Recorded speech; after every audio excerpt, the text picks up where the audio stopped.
Check it out, guys. This is how cacao grows. So it's chocolate on trees. Lots and lots and lots of it.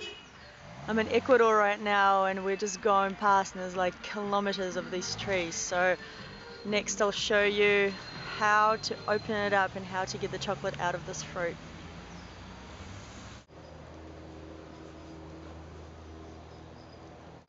Hi everyone, I'm Tanya Alekseeva, and in my hands I've got the food of the gods.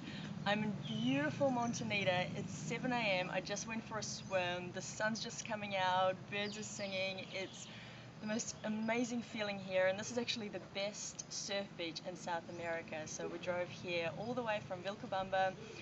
It took about 10 hours, but every single minute is so worth it. So I'm going to open this up and actually show you how you get chocolate. So this is the fruit of the cacao bean. Here we go. This is all the cacao beans right inside the pulp, and that's the way the chocolate has been eaten for thousands and thousands of years. So the Incans and the Mayans used to just eat it for pure energy.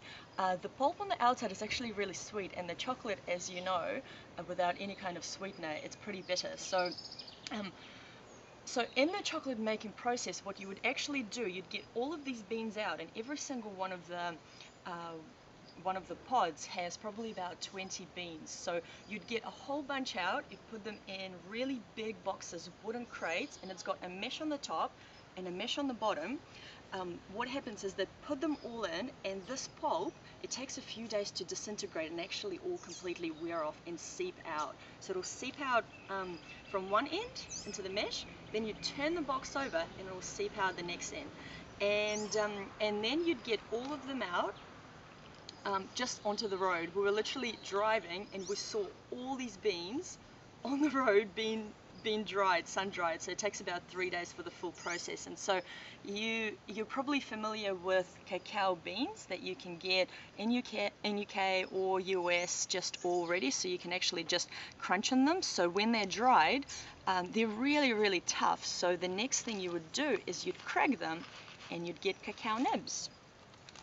But if you are actually eating them on their own, right out of the pod, completely fresh, the texture is kind of like soaked almonds. So the next stage in the process, what you're probably most familiar with, is cacao powder. And to get that, you would literally extract the powder, which is your cacao solids, out of the beans, away from the cacao butter.